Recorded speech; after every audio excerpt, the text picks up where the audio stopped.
Okay, yep, got the notification. We're live. What's good, everybody? Hey, what's going on? Dalevon Digital in the house.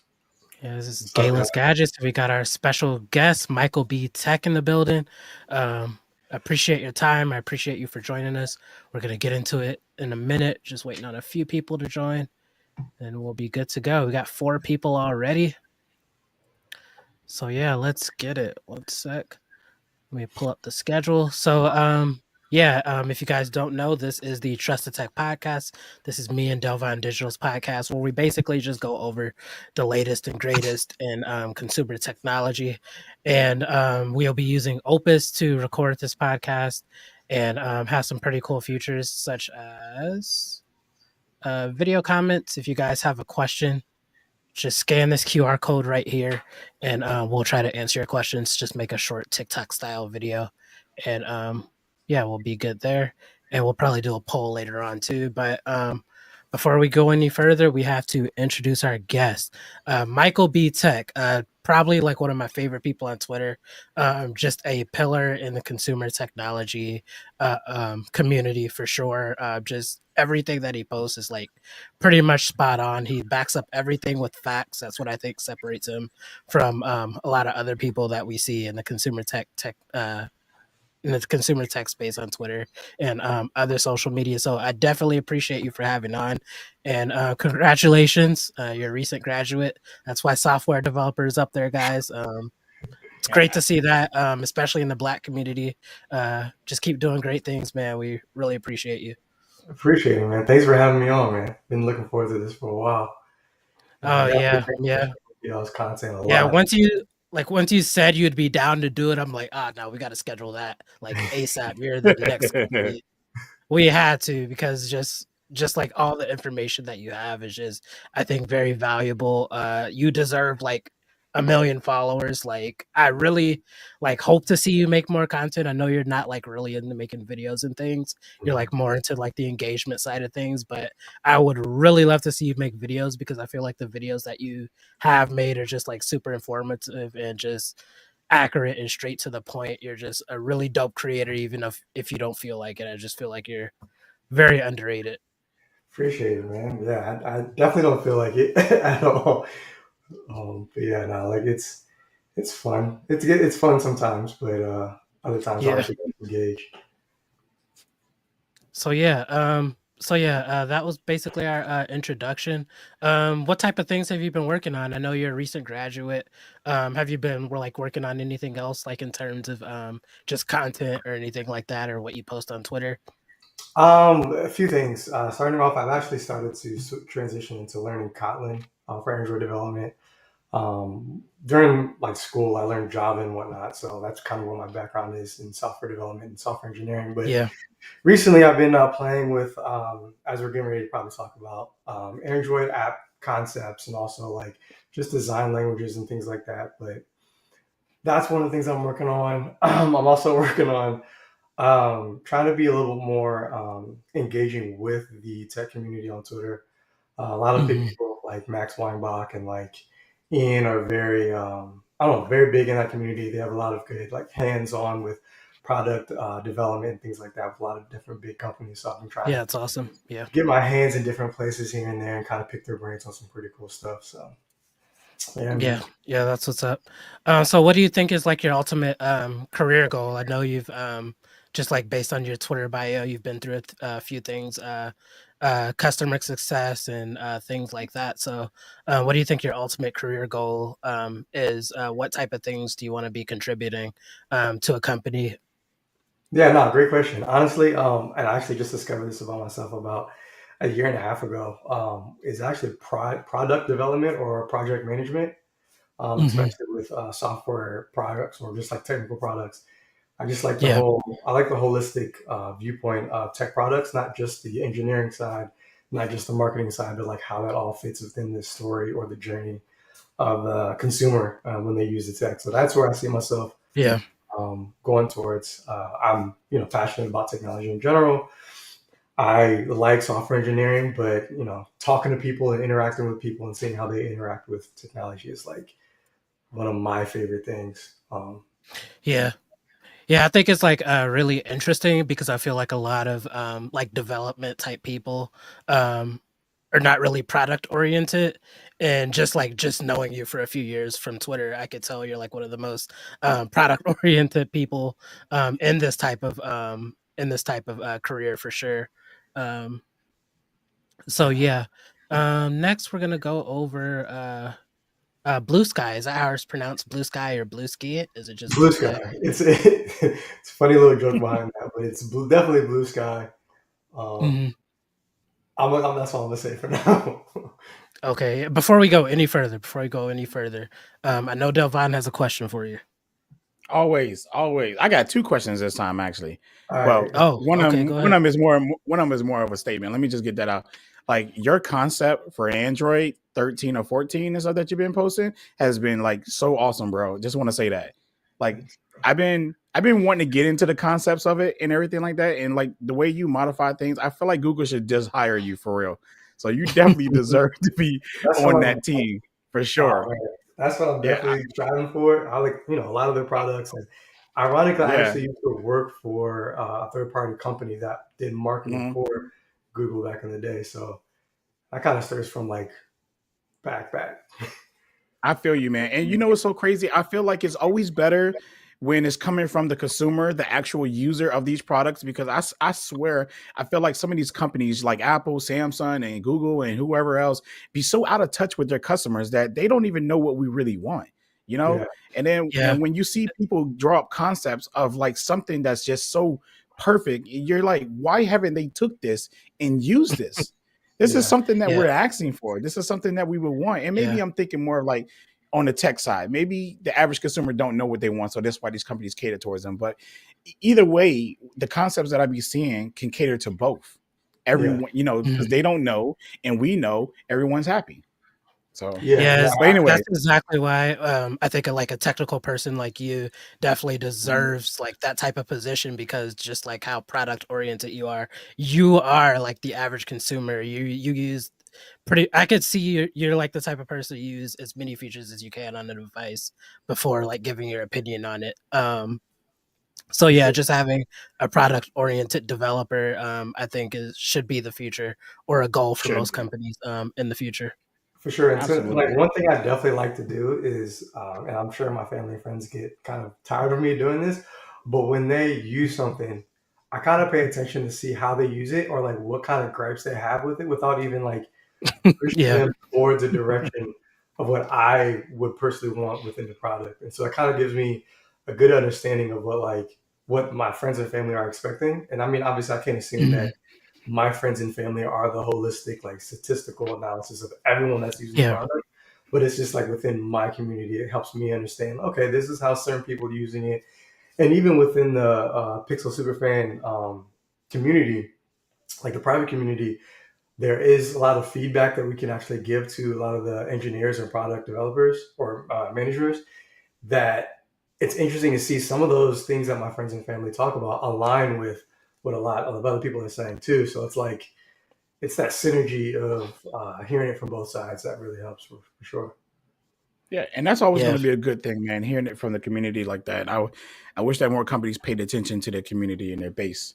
But the one question I was trying to ask is that what phone do you have in your pocket? What is your daily driver? I You mean, already know. you already know. You already It know. better be. It You better already be. know. You already know. The seven Pro. But I'll say this: it's going to be the Pixel Fold. I'm gonna say that right now, Yeah, and we're gonna talk yeah, about that later, I guess. But that's that's yeah. that's what my next phone is. I'm already calling it right now. Hey, I'm on the same bandwagon, bro. Same bandwagon. Oh yeah. So tell us a little more about Blue Sky. I know you got into it like a little earlier than everyone else. Some of the terminology like honestly confuses me, even as a techie person, even as someone with a tech profession. Just tell us a little bit, or give us a quick summary about Blue Sky. So Blue Sky is literally a decentralized version of Twitter, and what that means is Mhm. no one practically owns it. It's not owned by one person. One team did create it, but the idea of the platform being able to be altered in a way that which one person is the tyrannical ruler of it does not exist.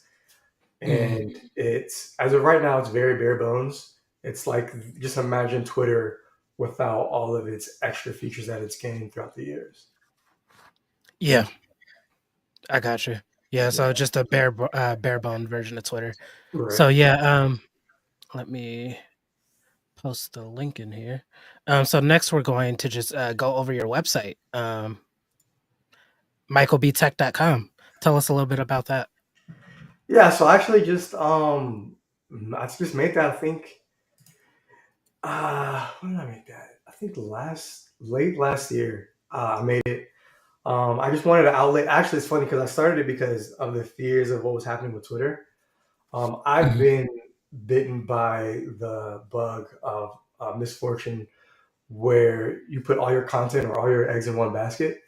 This Yeah. case, it was Google Plus, and so at one time I was doing like movies and TV reviews, had thousands and thousands of followers, and then Google Plus, as we know, went away, which means Mhm. all my followers went away, all my content went away, and so when all the things that was happening with Twitter, with the transition of power per se, um, with Elon Musk, I started to feel a little nervous about the content or what I was doing on Twitter. So I was like, let me just start to like revamp my blog again, because I used to have a blog back in the day. So I was Mhm. just starting to do that. A lot of the long form, like threaded tweets that I would do, I decided to package them into like a blog post.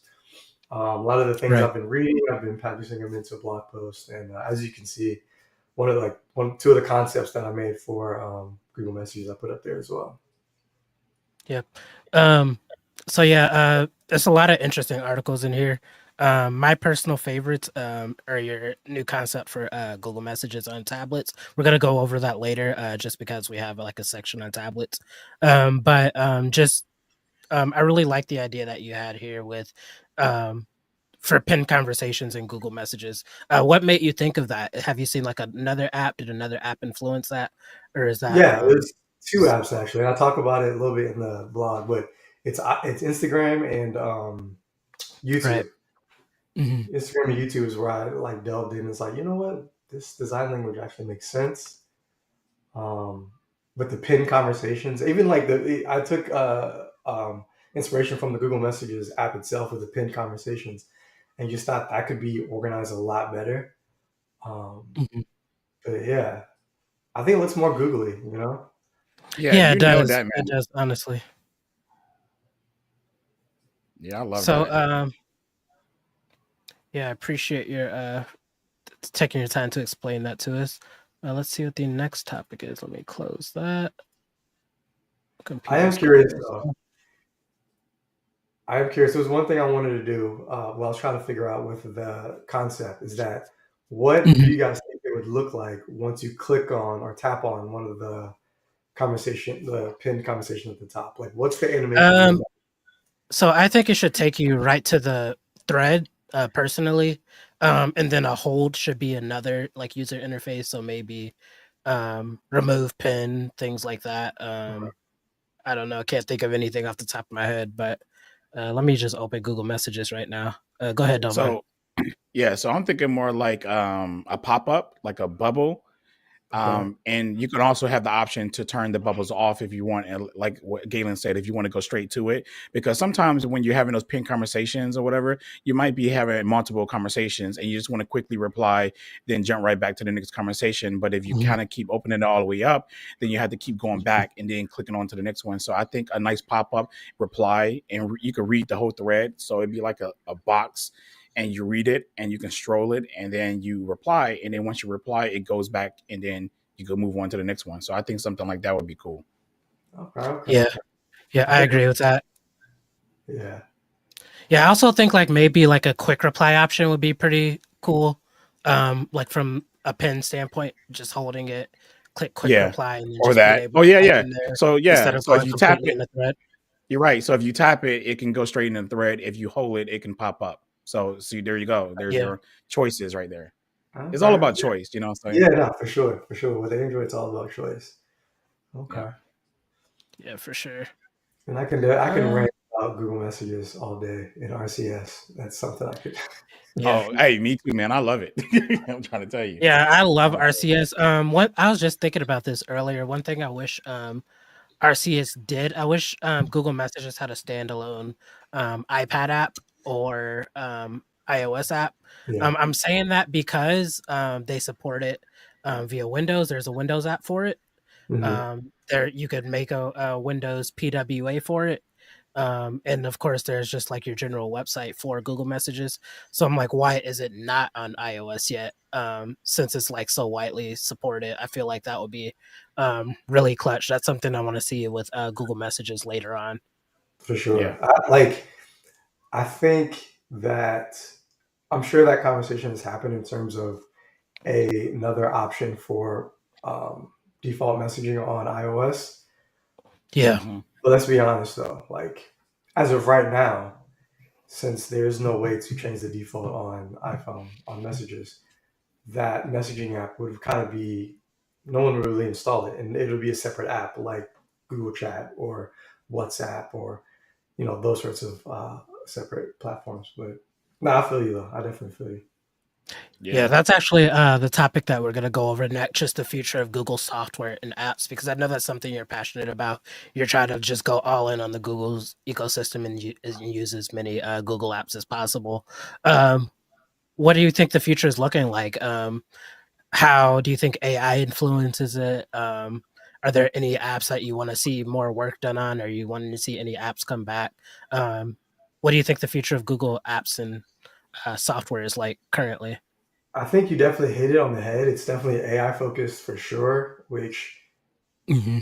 on all fronts, whether it's calendar, because I know for calendar there was a feature called Goals that was really nice, but it wasn't AI focused. It was Yeah. more like created based off of what you've already created. But I think adding an AI, like sprinkle some AI into that, sprinkle some AI into, I think Google Keep as well, in terms of Mhm. utilizing voice dictation a little bit more too, just built in would be really nice. Because I know as of right now, you can't really dictate. You can do voice to text, but you can't dictate like you would in the Recorder app. I think that'd be cool inside of Google Keep as well. But yeah, Right. like just mainly from like all the way from top to bottom, I would say just AI focused interactions and Mhm. features would be really useful for people. Are there like any apps in specific that you think like especially need work in Google's in terms of Yeah. just Google apps? Because we've seen in the past Google have just like randomly stopped supporting apps and eventually it would die off. Is there any app that you think is like on that road right now? Um, the one that's on the top of my head, honestly, would probably be Google Keep. yeah. I was gonna say either Google Keep or Google. But the only reason why I don't say Yeah. Google Tasks is because that's been integrated Hmm. into like Google Assistant whenever you ask it for a reminder and things like that. So Yeah. I think Google Keep, but I'm gonna flip it on its head real quick. I think if they get rid of it, they will probably get rid of it, but revamp it into a way that is kind of like Apple's Freeform app. Right. I think that's how it'd go about it. But if something's on the chopping block, it'd be Google Keep for sure. I got you. What do you think, Dovan? I know you said Google Keep as well. Is there like a reason you're thinking that off the top of your head too? You think that's going to be I the mean, next one to only die reason off? why, because if you think about it, when the last time they have put any type of support into improving that app? It's been years, Yeah, and they haven't Mhm. really done anything to it. And then you got apps like Samsung Notes is just skyrocketing and just one of the best note apps out there. no, And Google has Keep, which is universal, and I use Keep, and I hate that I can't just take my S Pen and just write on it. yeah, I really Mhm. hate that, and I get it that Google only had their Pixel stylus a long time ago, their other Pixel tablet that they had, but other tablets and phones are here to utilize the stylus and stuff like that. So it'd be great if it was like kind of universal across the board and stuff like that. So I like Keep, but I use it just to jot down some stuff, like typing up stuff for my videos and everything, so I can, no matter what device I pick up, is up there. But other than that, I prefer like something like what Samsung is doing with their app. So I think that might be the app that get the chopping block if they don't do anything to it, because they haven't done anything to it at all. yeah. It has a lot of potential. It really does, especially Yeah. because there's really two apps that Google has for note taking: Google Docs and Google Keep. But there's like Yeah. there's Yeah, a yeah, gap between those two apps that there's a gap of features between those two apps that is missing. And you yeah. talk about it with with the Samsung Note.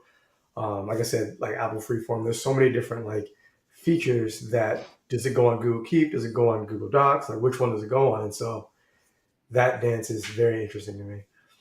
Yeah. So I actually had an issue over the past week. So Family Connect. How do you guys feel about that app? I feel like that's an app that definitely needs to evolve before it like dies quickly. I really think it could be something similar to Apple Find My, because right now I don't feel Google is offering anything like as good as that natively. Like first of all, you have to go on the Play Store and search Family Connect before you actually download it, and I just think that's something that should be native on Android devices, especially if they're wanting to improve ecosystem over time. Yeah, I think you're See, talking about Family Link, right? Family Link or Family Connect? Family Link, yeah, I'm sorry, Family Link, right? Oh, okay. Go ahead. Go ahead. oh, I was gonna say that that's crazy that you mentioned that because I used Family Link, and I mean use as in the past tense, and now I'm using Google Maps to share my location with my family and stuff. It's so much more Hmm. efficient. It's just like Yeah. Apple's Find My. So I don't. Yeah, Family Link might be something that they need to merge with Maps or Hmm. something, or merge Maps. You know that feature in Maps over to that to make it and make it a default app installed up there as well. Well, actually, I don't even know if Find My is actually installed. Yeah, it is, right? It is installed default on Yeah, yeah, it is my on iPhone iPhone. devices, I Yeah. think. Yeah, okay. So yeah, so I think they do, but at least Maps is up there by default. And I've been using Maps for a long time now. So I even use it with my wife, and she's an iPhone user, so she can locate me, I can locate her. Yeah, I we do do the think same. that Find My is a little bit better because it actually shows like live movement. So when Yeah, I'm, that was gonna be my question. Can yeah. you like make it so that Google Map like keeps it as a Now, constant tracking?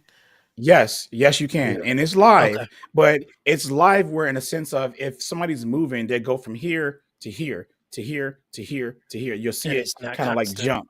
Now with yeah, Find My on Apple is like this, right. and Okay. then they Yeah. stop, you see it. So Google just needs to work on that, but it's definitely live and is effective because I've used it plenty of times. Locating my wife when she goes out with her friends and she's out here getting drunk, so I like to keep a track of her and where she goes, and it gives me the address where she's at when she goes. So it's very effective. You can definitely Yeah, use it, you know.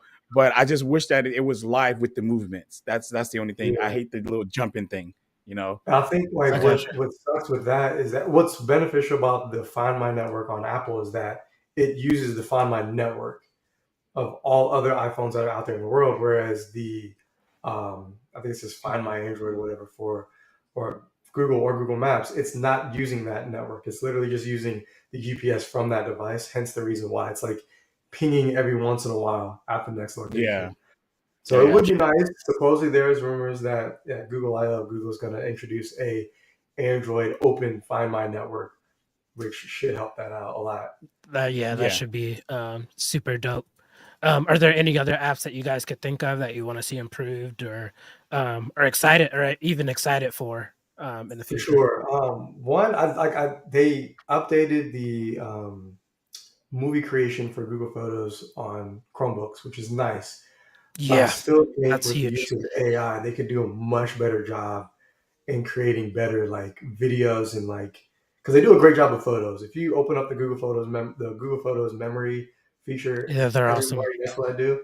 It's probably one of my favorite feeling, like humanly, emotionally feeling moments I get with a different like software app because it just it shows the beautiful memories within your life. So I think if they can make a better job at formulating like movies, that would be so much better.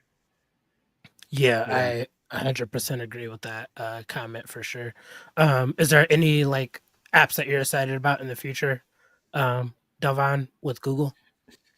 I mean, the only one that I'm really falling in love with right now is probably messages. I mean, I'm Me just too. loving That's yeah. everything, all the improvements they're doing to it is just so fun, and it makes me want to use that over Telegram. And unfortunately, with my family, not everyone has Android, so we're like a mixed Okay. bag. Yeah. And so some of us are using, well, all of us are using Telegram, but don't get me wrong, we're all still using our default messaging app too, because, of course we are, right? And I Mhm. would love for like RCS to be, that universal thing that we all can chat on, because I am loving it. And I can understand sometimes why iOS people be, tripping about green bubbles sometimes, right? I still think it's Mhm. stupid, but I do enjoy the features that you do get with RCS. And when you're chatting with somebody who doesn't have it, that whole experience is pretty much broken. But again, that experience is not broken really for us. It's really broken for the other user when it comes to Right. the messaging. Basically, what Google is doing with it to make sure that we have the better end of the stick, pretty much. And they're doing a good job at that. But I would just say messages would be like my favorite right now. I mean, I miss apps like Allo and Hangouts, so this is getting to that point. Yeah. Yeah, for sure. Are Um, there any features in messages, and even they could be features on other messaging platforms like Telegram, but are there mhm. any features that you definitely want to be the next feature that's on messages?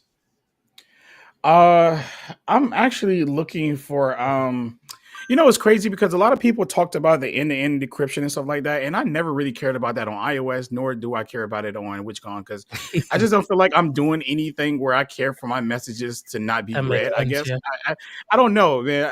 I'm a mixed bag with this, Yeah. but man, what features would I like to see up there? Like they're really doing it well.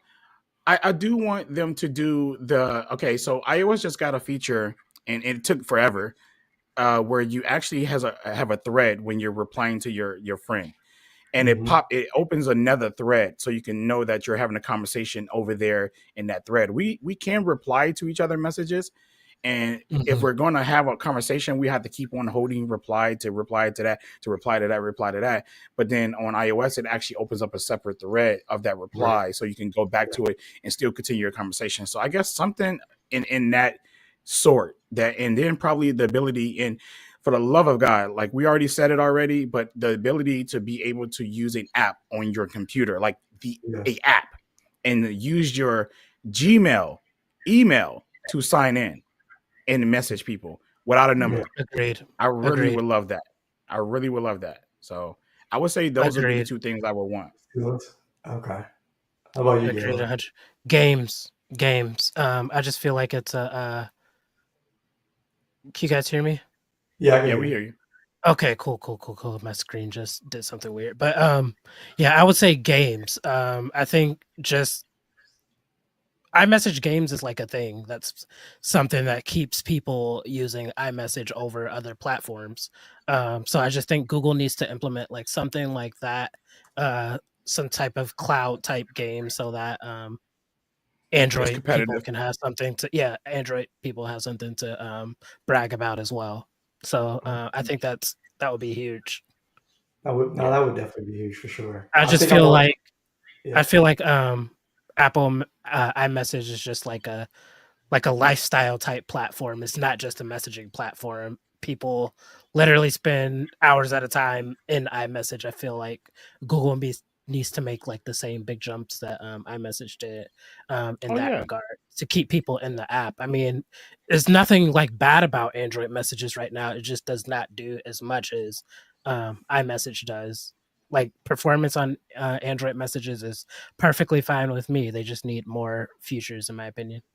I mean, Yeah. well, And I well, do I do agree with you. Oh, go ahead. yeah, but the reason why I was asking about like what features you feel like are priority that you want there next, because I feel like it's really hard because Android is such a massive platform, right? What is it like 3 billion, 4 billion, something about that amount of users, but it's like the vast majority of them, there's a lot of different needs, a lot of different wants. So it's kind of hard to Mhm. like one app to do them all. Right. Whereas like, which is it's a beautiful problem to have because it gets has a lot more people are able to have access to technology in the way that which they want to have it. But I think we lost Galen. Oh yeah, he stepped out. It's all good. He'll be back. Oh, Okay, okay, Uh, okay. got to Yeah, refresh. I feel like it's a it's a complicated problem. You know, it's not a one size fit all sort of thing. And Mhm. yeah. it's nice to hear everyone else's, like, their ideas of what they would like to see next, Mhm. because it's very different. It's very different. So Yeah, And it's the like thing, not a performance related. It's not like future related. We just want more out of it. yeah, and the thing Yeah, that you brought up, Galen, when you said you wanted the games and everything like that, I'm all for that because I think that they do need to compete with Apple in that sense. But everywhere else, I don't think that messages need to be focusing on competing with Apple because the right. third party apps is where it's at. You want, in fact, I want Apple and Google to compete with the third party apps because the amount of stuff that we can do in the third party apps is like tremendous compared to what iMessage and even Google Messages can do right now at the moment. And I do yeah, think that iMessage do have that cool feature of gaming up there with your friends. I think that is one thing that nobody else I could think has, as far as because I don't think there's games in Telegram, so I use Telegram. But Hmm. everything else, seems to be, better than iMessage and better than, Yeah, messages as far as features. And I would want I would want Google to look at those messages and, compete with them to give us a better experience as far as messaging goes. Because if they yeah, try to default to Apple, it will be kind of bland because what do you got? You just got iMessage games. If you really think about it, that's it. And you got exactly. these I was getting ready to formulate on that. Yeah, yeah. And then like you can't even talk about the little animation things because third party apps have those. So iMessage right. really have games. That's it. Yeah, it's like, it's really, when you think about it again, like, so many different people have different needs and wants, right? Like, you may have a Hmm. PlayStation, I may have an Xbox, you may have a Switch, but the idea should be that no matter what device we have, no matter what client we have, no matter what messaging Hmm. app we have, there should be some type of structure so that we can all play together regardless. That's how it really yeah. should be, honestly. That's how Yes. it But should Yes. be. And unfortunately, yeah, it's not like that due to yeah, Yeah. companies trying to be monopolies and getting exactly. everyone. So, yeah, Right. I 100% agree with that. I feel like it should be something that companies like just even consider, like This integration with other companies. Yeah, this is so Yeah, true. I mean, at one point messaging was universal for everybody. Everybody was on SMS at one exactly, point. And exactly. exactly. you knew, and it was like nobody was upset about that. Nobody cared. And as you can see, it time changes and now here we are now, having Yeah, this conversation right here. And it's right. crazy Exactly. because messaging isn't, it's a everybody's problem. I don't understand why people keep trying to break it down to one company. It's a everybody's problem It's because everybody's we're problem. all it's everybody's problem because it's Yeah, communication, and if we can't communicate to each other properly, it's everybody's problem. It's not a one company's exactly. problem. So, Right. Yep, but I yep. feel y'all though. Yeah, B Floyd made a really good point in here. He said he wants the RCS APIs to release for third party RCS messengers as well, so that I agree. OEMs can personalize their like messaging experience. How do you guys feel about that? Because that's something I've Totally, wanted for like at least 2 years now. Yes, totally I agree. agree And with I him. think I watched I think it was on WC. I watched a talk about how I think someone asked that question. And it's Mhm. definitely, I could tell that it's in the pipeline, because if Google's claiming or saying that the structure of Google Messages is like Android, where um, anybody should be able to use it on any platform, an Hmm. RCS API should be the forefront of, like, or not even the forefront, but like the goal that which they're trying to get to. Just like SMS is, well, you used to be able to, but like you can use Telegram as your SMS client if you wanted to, I Yeah, got you. Yeah, Yeah. yeah. yeah, that's true. Uh, Yeah, so let's go to the next topic. We actually have a break. We have the Blue Sky break. How I'm gonna do it, if you don't mind, Michael, if you could DM me that like your first code. Yeah, I If you got guys you. are trying to get on Blue Sky, Michael has 2 codes left. So hopefully if you're looking for that Blue Sky code, you're still watching. He's gonna DM me the code and then I will post it in the chat as soon as I get it. And Send it to me. yeah, that's gonna be the first code. And then we're gonna go into our next topic while he's DMing me that code.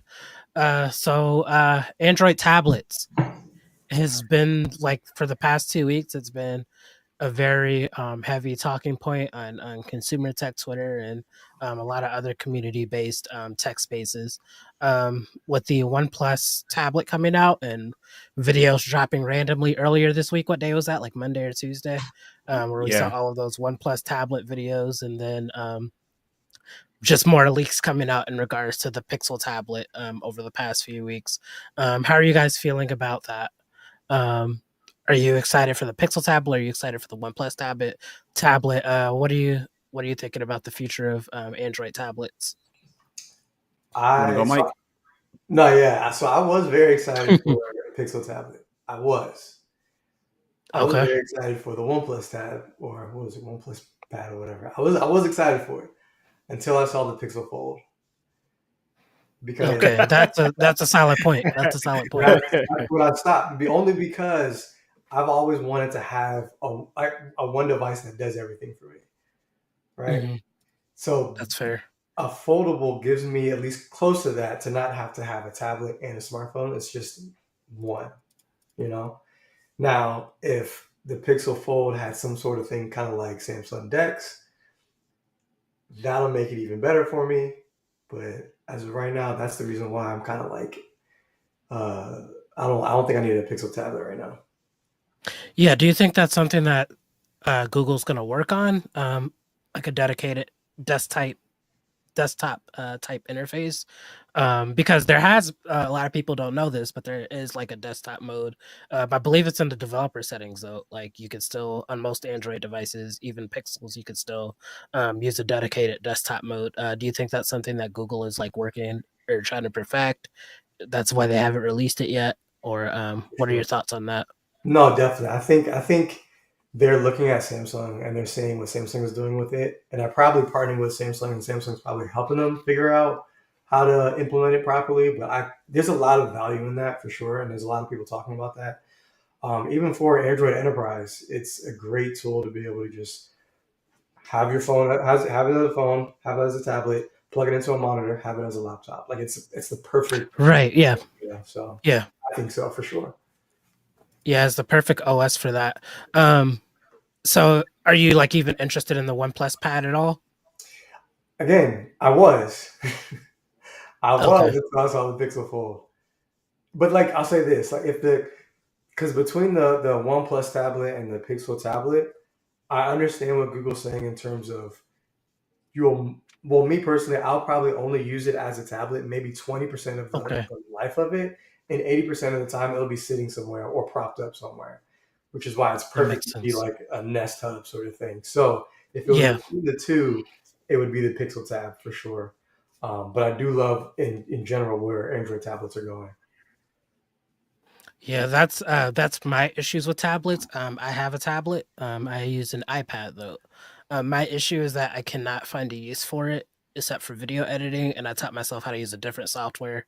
So that's kind of out the window. So my iPad is actually up for sale right now Yeah, until the next Galaxy Tab comes out, because I do want to try Android tablets, because I just feel like their Android OS is just better for tablets than what iPad OS and iOS is currently. 100%. Um, so Because yeah, I that's had an that's iPad Mini. I had an iPad Mini uh for a while, and within like 2 weeks, I was like, I don't. It's been sitting here, right? And I yeah, watch that's videos here and there, but yeah, it's like I don't want to carry both. I already have a big. My 7 Pro is pretty big, so it's like I just returned it. I really returned it. yeah, yeah. Delvine, I know Delvine's the biggest tablet guy of the three of us. He uses his tablet for literally Mm-hmm. everything: movies, Mm-hmm. drawing, video Mm-hmm. editing, whatever you could think of. Delvine will use his tablet for it. The way we use our phones, Delvine is using his tablet, Nice. guaranteed. Okay. I So, am. And first, what are your thoughts on everything? all right. First, I am getting the Pixel Fold, and I'm getting a couple of Pixel tablets. Actually, just want to throw that out there. I'm getting a couple of them, probably three. I'm getting three. I got three. One in Nice. this room, the one in that room, one in that room. Okay, Really. I'm definitely getting three. I Oh might my get four. I god. don't know. I might want one in the kitchen to replace the Galaxy Hub in there. I got Oh, the Nest Hub I have, yeah. but I'm excited about the tablets. And I'm gonna Mhm. get on a point why. at least the Pixel tablet a lot because it's acting as a speaker, like a hub type thing or whatever. And I have a Hub Max up there, so if I could picture that Hub Max as a tablet, and then I can walk up to it and pull that thing off, and then use it for drawing or walking around, using it for a movie or whatever it is that I do. Because like you said, I do movies and I do drawings on my tablets. I literally right now, this moment, have 4 tablets in this house. And I have 4 tablets almost in every room in this house. Right. Like right now, I have one right here beside me, as you can see, right here beside me. Right. And my wife is using one right now in the other room. And then I have one up front up there. So I keep tablets around because I just want to pick up and just start drawing, or pick up and start watching a movie or show. I do not use my TV.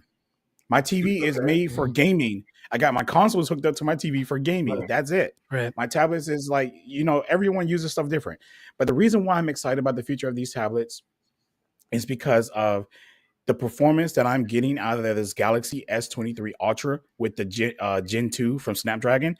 Mhm. That chip being placed in future tablets, not just the Gen 2, but just in the future, Gen 3, Gen 4, Gen 5, this will be a big change. And I mean a big change for Android completely. I agree.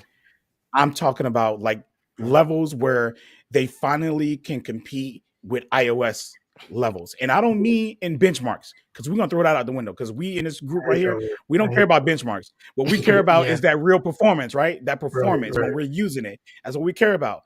This is the first Samsung phone I have ever used in my entire life. It was a little shaky in the beginning because I was getting lag, but after a few resets, perfect. It's been smooth. It's been like, wow. So that got me excited. That OnePlus tablet looks dope. I'm going to buy it. Am I going to use it? Don't know yet. Don't know how much use I'm going to get out of it. I'm going to buy it, right? But I just don't know how far I'm going to use it, because I will have, the Pixel tablets around the house.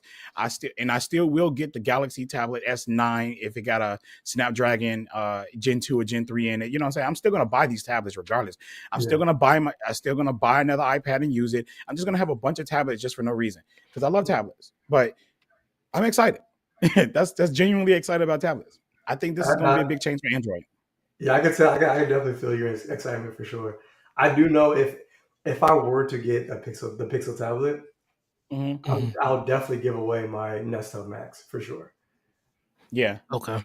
For sure. Understandable. That makes sense. I will too. I would. In fact, like I said, I will replace my mini ones too. My little ones, the little Nest Hubs, with the 7-inch display.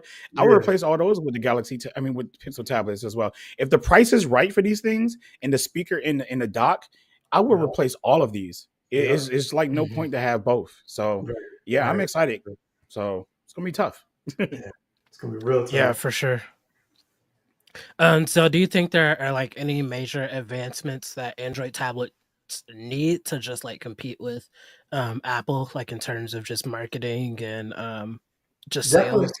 Definitely. I think that it's hard. Definitely marketing, but like it's hard because it seems like in the past the key feature for tablets have been like a replacement to a laptop.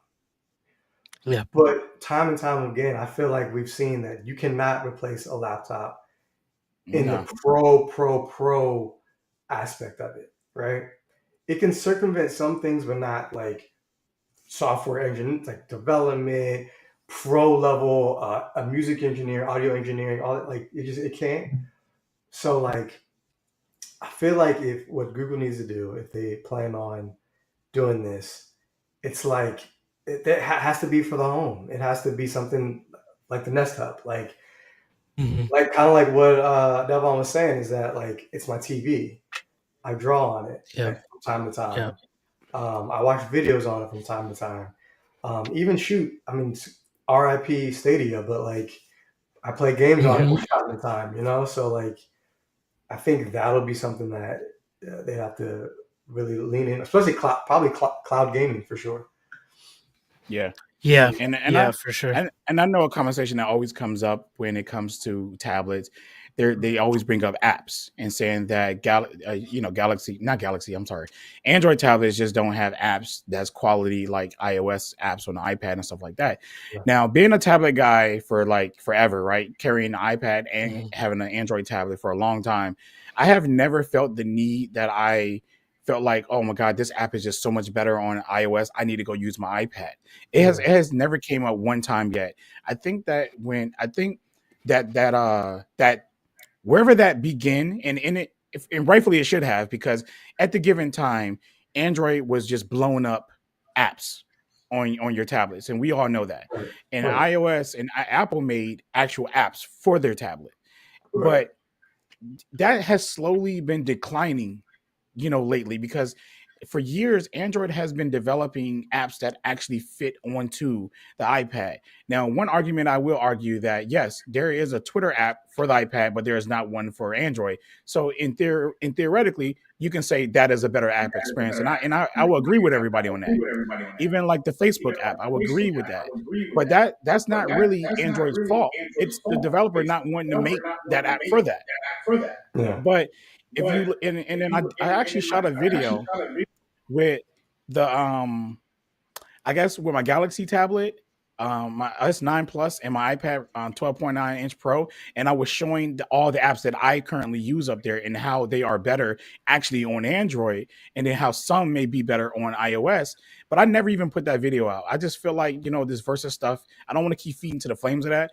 But it's just that it depends on what app you're actually using. It's not a Yeah. universal thing that all the apps on iOS is better than the ones on Android. That's not a universal thing. It's app by app based off what user and what the user uses as far as that. So I will say maybe apps for the sake of people to shut up. But I think what Mike said, I agree with him completely, is the marketing and how you're going to market that to the people. Because my Mhm. mom and them, like we're sitting here talking about apps, right? And in the tech community, that's what we talk about. My mom, my stepdad, I bought him an iPad. He don't care two shits about apps. Excuse my French. I'm sorry. Got to keep the PG up here. He don't care nothing Yeah, about the no, you're apps good, up bro. there. He Right. don't care. Like that's nothing. That's nothing that a average consumer thinks about when it comes to these tablets. It's something that a tech person thinks about and want to bring up in an argument. But Right. no regular person care. They'll just be like, "Is my lottery app up here?" That's my mom. Is my lottery app up here? Yeah, you can download your lottery app, Right. and she Right. would just use it. That's all that Yeah. matters. So Yeah. Yep. Yeah, I find it like hilarious how iPads are just so popular right now that mhm, literally every tablet is being like referred to as an iPad by like people who like know nothing about tech. It's like absolutely crazy mhm. how they dominated like that space for so long because they're like the first super popular tablet. I just find that like super interesting for sure. Yeah. No, I Yeah, mean, and it's rightfully so because I mean, iPad. Like you said, iPads kind of came out first in terms of between what was popular, and there's only one Mhm. iPad. If you really think about it, there's really only one iPad. It's not like it a is one iPad, iPad. different hardware. Right. It's And literally like it, Yep. when everyone think when they see it, it's an iPad, right?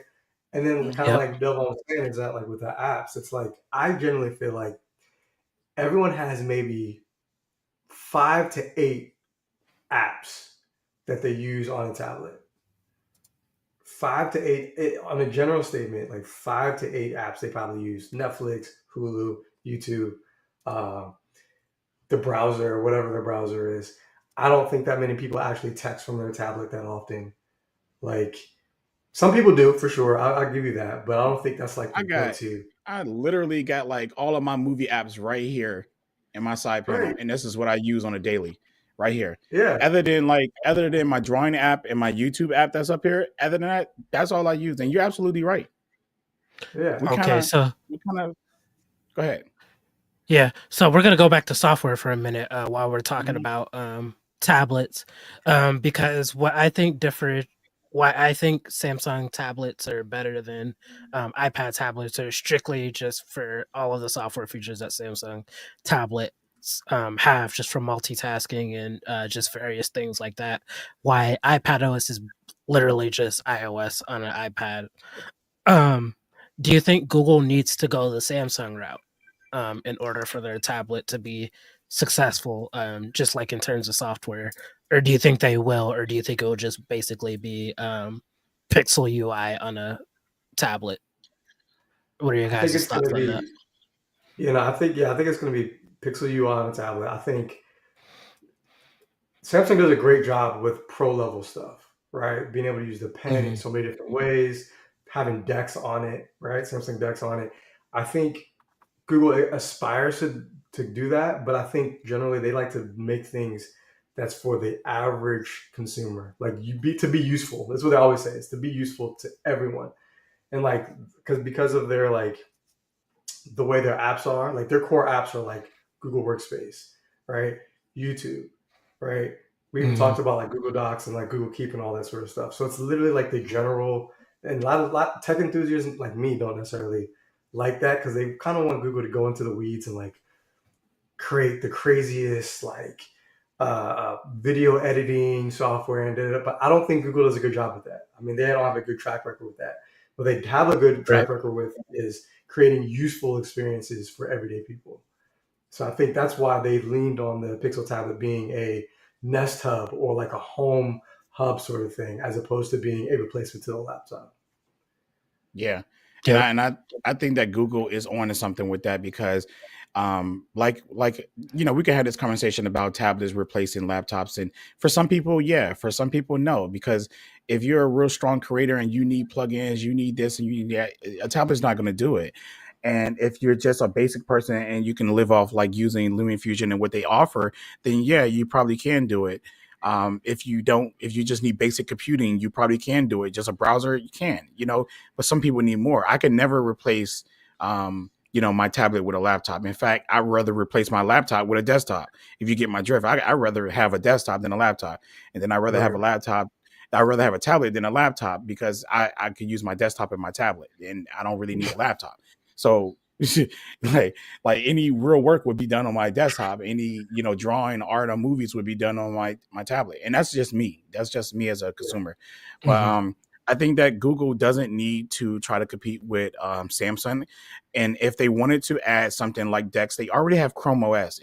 They could easily bake Chrome OS into the Pixel tablet and have something that will, you click a button, it turns into Chrome OS, and then boom, there's your desktop setup. And it's already optimized. It's already good. So it's not like, they had to reinvent a whole new wheel. Samsung has reinvented, not really the UI is familiar, but they have to, create Right. decks, you know, and in their own little way. But Google already has something where they can just implement that into the tablet and just call it a day. So Yeah. I Mhm. like that Google is focusing on the user experience of like doing AI stuff that kind of stays out of your way. Because I'm gonna be honest with you, while I do love my Galaxy S23 Ultra and my Galaxy S22 Ultra and my S21 Ultra and so forth, all the way down the line, I always felt overwhelmed using a Samsung phone with so many features and settings. Mm. Right. And it got to a point in my life where I just kind of like just want to grab my phone and kind of like go and just live life, right? But then Samsung gives me so many. I spend, when I set up a Pixel, I'm spending probably like 15, 20 minutes realistically setting it up, right? I get a Galaxy phone, bro. That's an easy 2 hours. That's an easy two Yep. hours. And that's not Mhm. Yeah. even me getting into the settings yet. That's me still in good lock. You know what I'm I saying? was getting ready to say that. Yeah, that's just me sitting in good lock right there. You know what I'm saying? Reading everything, trying to be like, oh, you could do this, you could do this, and trying to figure everything out. Yeah. But it's just too overwhelming. I even made a post about Samsung's camera.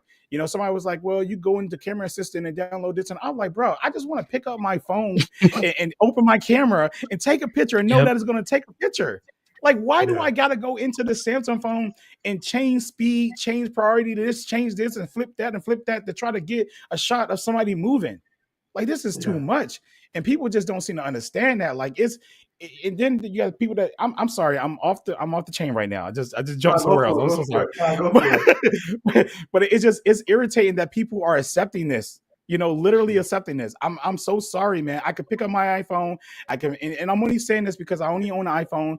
I only own Pixel phones and I only Samsung phones. I don't know. I don't have any other phones, okay, to compare. Right. But I just like picking up those phones and taking a picture, knowing that it's going to come out. And this is without me going into the settings and changing anything. This is default out the box. Yeah. But Samsung, on the other hand, I got to go through all of this loophole jumping and to try to get a good picture. And then people are showing me, well, look, I could take a picture of moving stuff. Yeah, I've done it too on Samsung successfully. But I Yeah. don't know if it's going to always happen that way. Yeah. Literally, I Right. don't know. You know, And I think because I that's yeah, yeah. Oh, I'm sorry. I didn't get this no, one no. last thing out. I noticed that Samsung is choosing some really, really slow shutter speeds. It's not even shutter lag, it's shutter speeds that's being chosen. I went back and looked at a lot of my Samsung photos. Was like, why is the shutter speed under 250 for the freeze motion? This doesn't make sense. And you know, you need at least 250 minimum to freeze motion. But anyways, that's all I gotta say. Go ahead. I'm ranting. Whew. Let the photographer speak for sure. Yeah, No, and I yeah, think man. like it's like the thing that I do like is the fact that you have like, could you imagine if all you had was just Samsung? That was it. Like there was no other options. Period. Hmm. Right? Because I'm Yeah. sure there are some people in this world that actually do appreciate all the knobs and twists and turns you can do on a Samsung camera or whatever. Yep. But then at the same time, like you said, like I just want to be able to pull my phone out and take a good picture. That's it. Right? Mhm. I don't care about all this extra stuff. And it's the fact that you're able to pick a different device or just have those options is what's I'm all for sure. You know? Hmm. But I'm with you. Just having the options, Yeah, man. I'm all about options and not feeling like you're stuck with what you don't want to be with. exactly. And I feel like a lot of people who are stuck with the Galaxy phone, and you know, everybody's not fortunate enough to be able to go out here and buy all the phones in the world. But at least like they bought it because more things work for them on that phone, and I get that. But I can't settle for that camera. And I cannot accept it, you know, being a user, even if I can go grab another device and use it, or I could pick up my professional camera. I feel like that by default, Samsung should already just have that figured out. Period. Even Right. if they got to change their shutter speed to 250 by default and never go below 250, and then use the AI technology that processes the photo to brighten it up and patch anything in, noise and everything else, or whatever, they make it a good photo. Mhm. They need to do it. They need to figure some way out to do that because, like I said, my Galaxy camera is not as reliable as my iPhone or my Pixel, and I'm not going to sit here and not admit that. I'm going to admit that because people are so like okay with it. And every time I bring it up on my Twitter account, they always want to show me a picture of like somebody doing a backflip or something or a car going by. Look, I'm like, that's you're not helping the problem because Right. you're acting like it's not a problem. It is a real problem, whether you can get a good shot sometimes or not. Again, all of us in here who had a Galaxy phone before, we have gotten successful movement shots before. I won't sit here and Mhm. deny that. But you got to admit that sometimes when you take that picture and you realize, oh God, it's blurry, you're like, oh, how did it happen? But then you got other phones out here that's so much better at being reliable for getting a picture in motion. Like, I don't, bro. That's I don't know, man.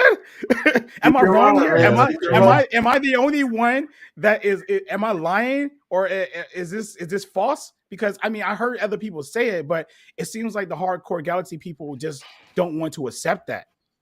I don't know. Honestly, I haven't used a Galaxy device since the S6 Edge, but Okay, that was a tough I device. mean, I like the 7 though. The 7 was got me when the 7 came out. I was like all in for Samsung. HTC died too, so I was just Samsung all day. Yep. yeah, So yeah, while we were talking about tablets, I just wanted to go to Michael's article on his concept for Android messages on tablets, and this looks just as good as his pinned messages concept, in my opinion. Just really clean, and I definitely feel like this is how it should look.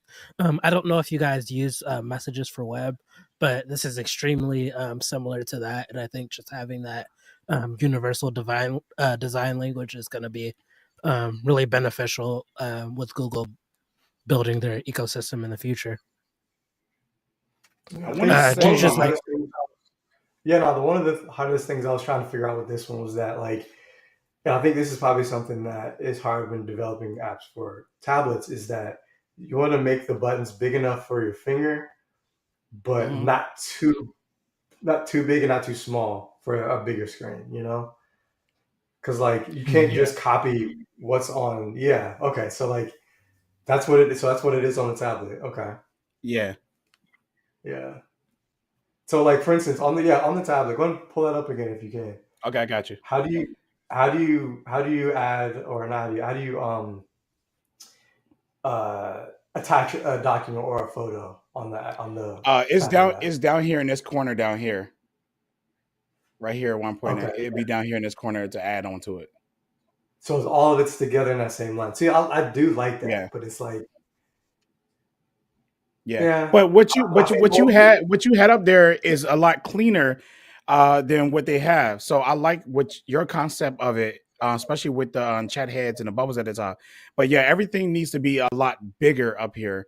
But I think yeah, that this is the Yeah, I upgraded agree. version of it, so it is a lot better than it used to be when they upgraded it for the tablets. But it still needs some more refinement to it. So I get what you're yeah, saying though. So yeah, that looks a lot better right there. That looks like it's tablet ready and tablet friendly, especially how Yep. big right. everything is. Because I like the idea. Yeah. Because I know on mobile, when you click the plus button to add something, Hmm. like a file, a sticker. I like that. Like it brings up a pop up. I should have made something like that, but it brings up a pop up that shows, gifs and all those other sorts of stuff. Instead of Yeah. having stickers, gifs, boom, boom, all on one line, it's just have it separate. Have it separate would be really nice. And Yeah, also, I definitely. noticed that the tablet app does not have voice notes. Yeah. Oh That yeah. would be Mm. something I would do there too. Mm. That's I yeah. think we have voice. That would be No, it cool. just brings up picture. Yeah. So the tablet version don't have none of that stuff. Yeah, Hmm. so that'd be really nice. Okay, Yeah. so I yeah, mean, let's Oh, go ahead. Go ahead. oh no, I was just gonna say the only tablet has is attachments for photos and gifs and stickers, and that's pretty much it. You Oh can't yeah, do and then anything else. something else. I'm surprised no one noticed this, but the way that which I made links show up in the tablet app or even in the app Mhm. itself, Uh, I get both sides. I like hiding the link itself. I think Mhm. iMessage does that, or Messages app does that, where when you send a link, it creates a nice formulated bubble, and it doesn't mm, show the actual URL. I think that looks nicer, but I uh, understand for the level of yeah, security or the level yeah. I of can see verification. both ways. Yeah, because some people Yeah, would like just think it's a picture or something and won't fully click on it. That's like my exactly. only thing with that. They'll just see the thumbnail and think it's a photo. Exactly. So it's like how to make a URL look sexy is the kind of the question. Well, again, Mhm. since it is Android, then there could be an option to hide links inside the That's app, the true. settings Yeah, or something like that. So, of course, a That's techie true. like us will probably hide it to have a cleaner UI, and a regular person, keep it unhidden by default for normal people. So Right. it could always be That's true. that. That is very true okay, so actually. yeah, I see a few people in the comments looking for the blue sky invite. We have one more. We're gonna do it towards the end of the podcast. We only have 4 topics left. We're gonna talk about the Pixel 7a, the Pixel Fold. Then we'll have the Blue Sky break where we give the last Blue Sky code. We only have one left, so it will be a little bit of competition, and then we'll wrap it up talking about Tensor 3. Did somebody So already the I was gonna say, did someone already use someone already used the last code? Nice. Okay. Yeah, how are you guys feeling about the Pixel 7a? There have been quite a few leaks on that, even like ranging past over the past few months. How are you guys feeling about that as a just your general thoughts? I think it's perfect. Not that okay. Let me that's a word you can't say in the tech community. Oh It's not yeah, perfect. It's a it's great perfect for addition to you. the it's the great addition for the Pixel portfolio, honestly. Despite um everyone getting upset at the fact that, well, why would you get the 7A if it's $499 when this Pixel 7 is on sale in X, Y, and Z, right? If you go on Google, the Google store right now, the Pixel 7 is not on sale. It's $599. So Right. I honestly think once the 7A comes out, they're either going to no longer sell the 7 or it's not going to go on sale. It's just going to be the 7A, 7 Pro. And if climbing that ladder is perfect, $499, $599, and then $899. But I think it's great. It's the 7A is literally like the 7. It has pretty much all the features that the 7 has, but it's cheaper and it comes in different colors. So why would anyone get the 7? You wouldn't. You get the 7A.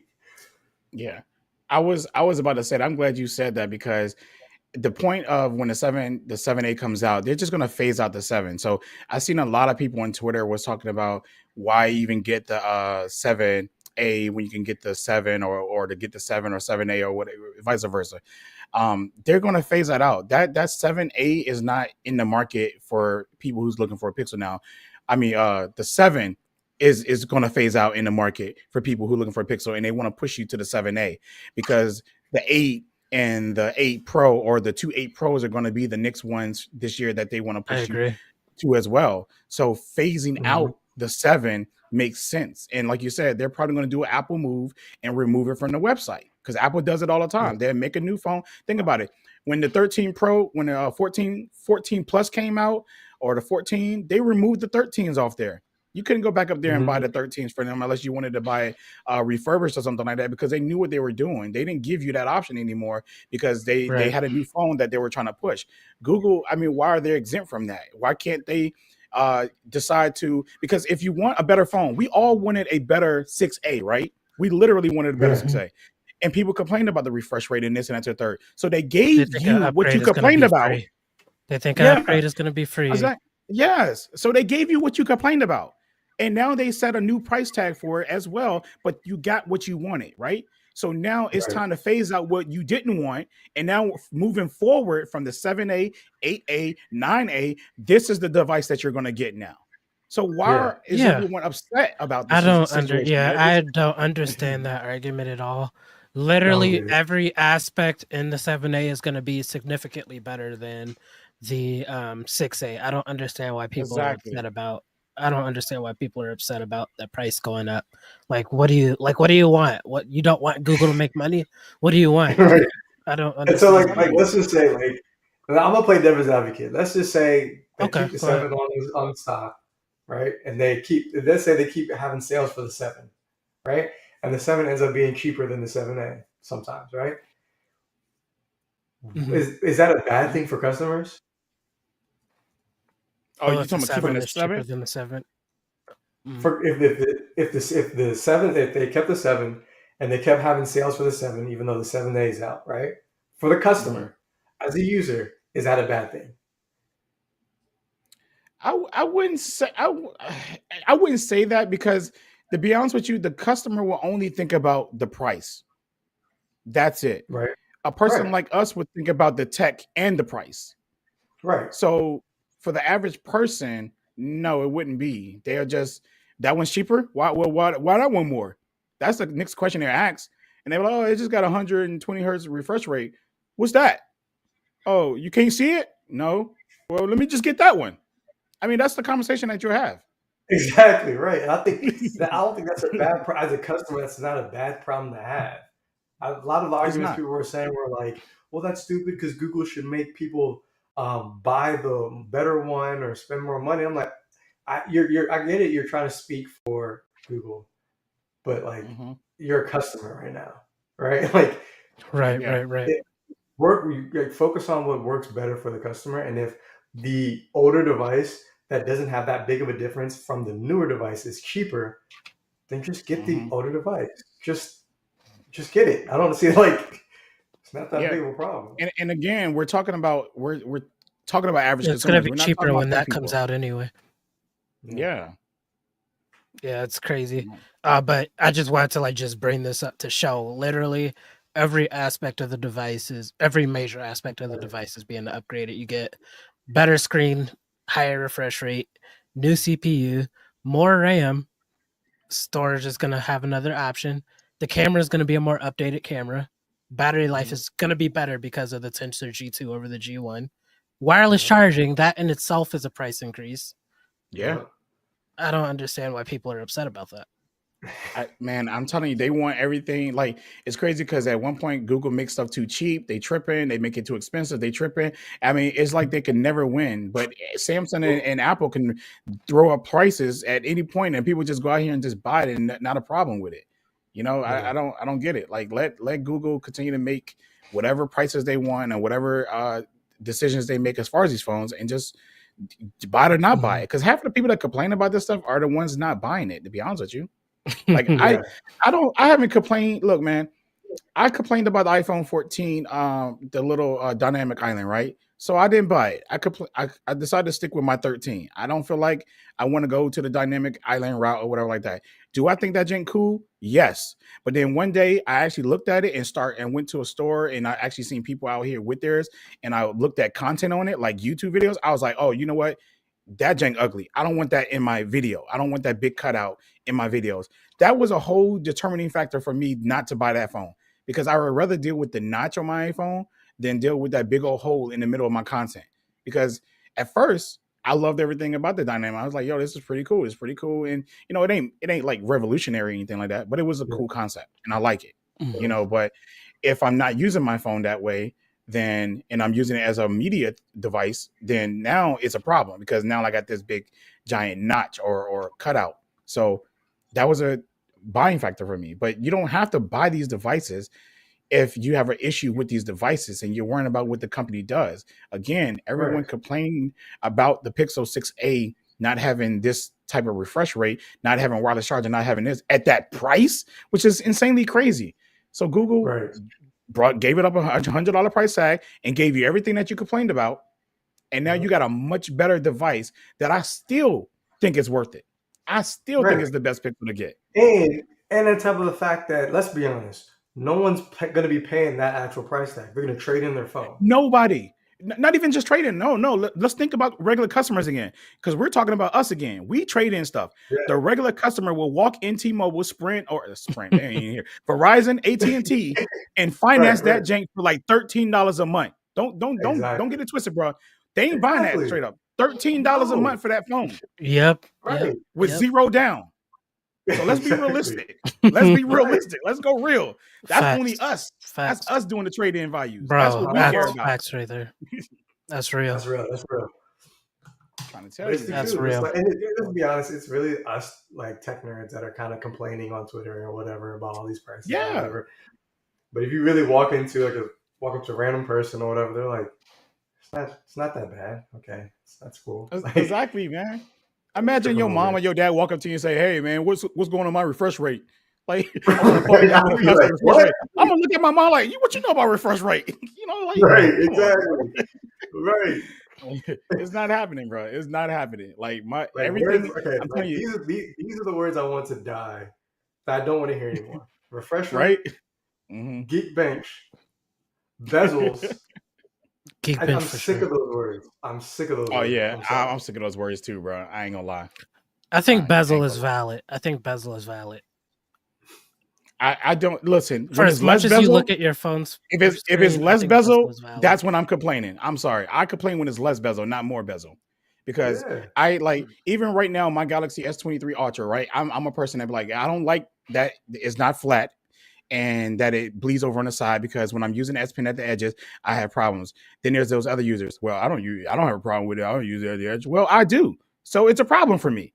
You know, just because it ain't a problem for you, don't make it a problem not for me. I don't like that. Like when I'm just up there trying to draw my phone, or I'm really trying to get a screenshot, because sometimes I do a screenshot. I take the little pen, I push the button, and then I try to make the screenshot what I'm trying to get, and then I start from the edge. When I go to the edge, it hits the back button. It goes back or something like that, because it's like it's bleeding over, or my S Pen, because my S Pen will slide over to the edge too far. You know what I'm saying? Because I'm trying to get as close as I can, but then boom, and I can't get the whole thing. It's a problem for me. And I'm not going to sit here and act like it's not a problem. I don't care if it's not a problem for anybody else, but it's a problem for me. So I'm going to complain about it. Whether or not you say it's a problem, not a problem for you. People are just always about themselves when it comes to this tech, bro. They act like because things ain't a problem for them, that it shouldn't be a problem for anybody else. That ain't how that works. Right. Whenever it's like, so I feel like whenever someone's complaining about something, I say you can always get a different phone. I just go straight to the point. Like, you can just go get a phone. For sure. You know, that is so true. Nah, for you, because like with my 7 Pro, like I'm glad that they made the I like the 7 and the 6 better in terms of the display. I love flat displays. The 7 Pro, I'm glad they made the curve on the side smaller than the 6 Pro. But I am looking forward to the flat display completely, because it's easier to hold. Yeah, it's easier to hold, easier to take pictures, easier to just navigate things. So and screen protectors. Yeah, literally, like me and Dalevon are both S23 Ultra holders. Literally, the difference between the S22 and S23 Ultra, just from a slight like change towards a flatter display, is night and day. It is. Literally, I It can't keep a is. case on my phone. I It literally is. can't keep a case on my phone right now just because of that little shift. Like it wasn't like even major. Like I can't wait till Samsung does a full flat display. I'm going all in. Nice. So Yeah. yeah, back to the 7A. Do you guys like the structure that Google has right now with 7A to the 8 and then the 8 Pro? Are you guys liking that structure? Or do you think there needs to be one more device in there, maybe cheaper? Nah, I think they need to do the 7A, 8 Pro, and 8 Pro. If that makes any sense. I get what you mean. I get what you mean. 8 Pro Plus. No, 8 Pro no, Plus. it just need to be an 8 Pro in 2 different sizes. That's it, bro. Like 2 8 Pros in 2 different sizes. That makes And sense. then That makes sense. yes, and it need to be the 7A, which is the cheaper device. But I feel like they should have just went ahead and skipped forward this year and went with Mhm. a 8A so it can line up with the year, like Samsung did at one point. With the Note Yeah. series, because at one point they were doing like the Note 10 and 11, I mean 6, 7, 8, and at one point they just went ahead and leveled it out so it could even out with their S line, because their S line Yep. was at the, if you bought the S line, you were buying the S9 all that year, and then that same year you were buying the Note 10. So then Yeah. Samsung at one Mhm. point decided to, Yep. you know what I'm saying, level it out, and you were buying all the same devices that same year, like the S20. So your S20, S20 Ultra, which became the new Note, and you know what I mean. So Google needs to Yeah. probably do that as well, or they need to drop the A series or the 8 series exactly around the time they drop the Wichicon series, the 8, because I see. the period, because you're getting 2 different chips in them now, because the 8 series is going to get the new Mhm. chips, and then next year we're going to get the 8A. God dang, can't even say that. 8A next year with the new chip, but then the new chip gonna come out again with the 9. You know what I'm saying? Tensor 4, Yeah. So I feel like they just need to push that date back and just drop them all at the same time. Kind of like what Apple Yep. does anyways with their devices. They drop all their iPhones in September. Why not Google drop all their phones Pixels in October as well? Yeah. So I think I 9 to agree. 5 Google. I think 9 to 5 Google posted I think it was like either a leak or something where they showed that I think the Pixel, they're going to drop the A eventually, and they're just going to go. I think it's going to be 9, 9 Pro, and a 9 Pro, kind of like you said, like a larger one, and then the Fold, and then the Yeah. I Flip. think that I think they should do that. I don't think there's a space for the 8 right now. I think there is, but they need to have the same cameras as the Pro model, because not everyone wants a massive phone. Some people just want like the extra camera hardware. Not everyone wants a massive phone. So we saw Apple's been doing it for a few years now with the Pro and Pro Max. I definitely think Google needs to do something similar, and Samsung needs to do something similar, because not everyone wants like a huge phone to be able to access like the most advanced camera hardware. That's just my thoughts though. Yeah. So, like, do you think so? Like, if they were to do like a 9, like drop the A and do like a 9, Mhm. 9 Pro, 9 Pro Plus or whatever, and like a Fold and They Flip. don't even need they don't need the 9. I would just yeah. Yeah, they don't even need the 9. They just need a Pro and Pro Plus or whatever, Pro Well, Max. okay. Well, what if say the 9 was 599. All The right. 9 Pro, the smaller 9 Pro was $699, $799. Then the larger 9 Pro was $899. I still wouldn't want the 9. That's too Okay. much for me. Like I feel like that's an extra phone. It's just in a really weird in between spot, because it's like Yeah. it's closer to the A series than it is the Pro series. You know what I mean? Like Yeah. it's just a weird spot. I don't think it's Makes sense. necessary, honestly. I mean, they could literally have a phone at what, $600, $800. No, what does it say? $500. Sorry, $500, $700, $700, and then $900. There you go. Dang, I was trying to get that out. And that could be each Yeah. phone $899, $499, and $699, pretty much. Because that's Mhm. good pricing. I think that's good pricing right there. Yeah. Heck, they And so don't do you even think have to call it the A. I'm sorry. Go ahead. Yeah, no, I agree. I don't think they have to call it the A. I think, yeah. Yeah, it could just be the Yeah. Pixel 7. Period. Pixel 7, Pixel 8, and then you have the 8 Pro. You have the two 8 Pros, which would be two different sizes. Yeah. Mm-hmm. Yeah, I agree. But yeah, so let's go to the next topic. I know this is something both of you are excited about. I'm not on the Fold bandwagon yet. I'm just not. It's something I'll probably be into like in the next few years when there's like a huge advancement. But right now, I'm not like really looking at folds at all. I'm more interested in the flip than the fold personally. But I know both of you guys are going to be super interested in the Pixel Fold. Dalevon, that will be your first fold. Michael, do you have any experience of daily driving any fold Like device? 3 days. For 3 days. After that, no. I got you. What made you stop? I just couldn't afford it. I just bought it just to try it out for a little bit. I feel you. But other than that, I think maybe not want to just upgrade from like the 6 to like the Z Fold 4. I think was kind of like what Devon was saying is that like with Samsung, it's a lot of different stuff that's within Samsung. I kind of want things a little more simple. I do feel like using, yes, I could use Google Apps on a Samsung device, but I would find myself using a lot of Samsung apps anyway. So I'd like have to transfer a whole lot of different Right, stuff. right. So that was pretty much the main reason why I was like, oh no, I'll just chill out. Especially since I heard that the Pixel Fold was going to come out. So I was like, no, I think I'm good. I like it, but yeah. Mm-hmm. Yeah, I feel that 100%. Delvine, I know you're all in. This is something you've been wanting to do since you heard Google is making a foldable. What are your Yeah. thoughts on the leaks that we've seen? First I want to say I did own the foldable before. It was Okay, about what was it? it was the Fold 3. I had it for about, I don't know, 7-8 days before I took it Okay, back. and what made you Um, take it back? at the time, it wasn't a good financial decision. That's So fair. I was in the middle of like trying to be, keep up with the Joneses and the YouTubers and stuff like that. And I just wasn't, I just made the decision to take it back because I was like, yo, I cannot do this. And I had the money and I bought it cash too at that, so I spent all that money on it. But I literally took it back before my 14 days or whatever. So in my Mhm. brief experience with it, I liked it, but I didn't like it.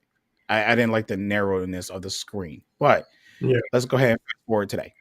I'm very excited because I am going to call this Pixel actually my real first foldable because I am going to get it and keep it per se.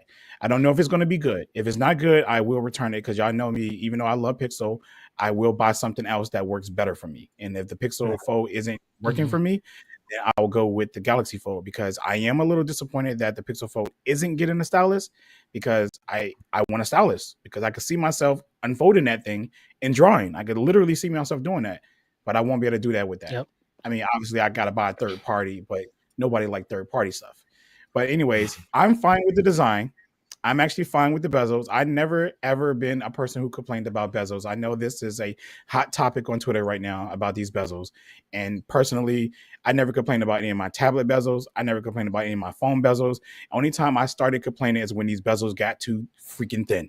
And I hate thin bezels. I'm so sorry. Yeah. So what they're doing on that Pixel Fold is perfect for me. No complaints. Mhm. And it's not even that I like Pixel. It's just that I hate thin bezels. I'm against thin bezels. I'm for thick bezels. Second, that outer screen is dope. It's like the first foldable I've seen, or one of the first foldables, at least here in the United States. It's the only foldable here in the United States that actually has a Yeah. wide screen. So I feel like it might be a good replacement to my Pixel as well because of that. Because if it's Yeah. anything like the Pixel, then I fold it up and it's like a Pixel tablet, that is like all in one device for me right there. So, Perfect. but I'm still getting Yeah. this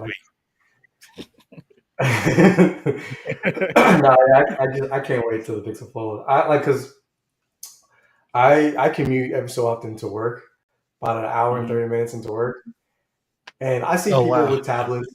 They pop up the tablet to like watch stuff or whatever, or like I see it in my future. I'm on the train and I open. I hope it makes it. I hope it makes a noise when you open it for the first time. Like I just Oh want it to yeah. open up, and I'm just like, this is perfect. I'm watching. Exactly. Right. Exactly. Right.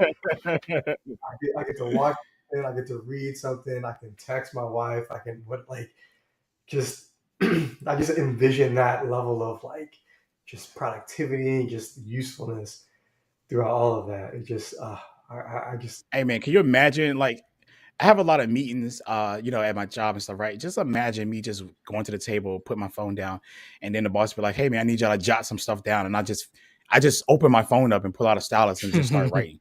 Like that is yeah. like next level stuff for people.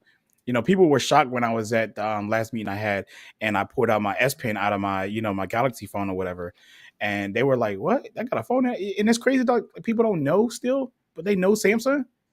Right. It's crazy. Like they can recognize a Samsung phone, but they still don't know about because a lot of consumers are not buying the ultras. They're really buying like the base models, and I noticed that because Mhm. if when I'm out and about, I literally see more base model of every brand than I see the Right. pro models.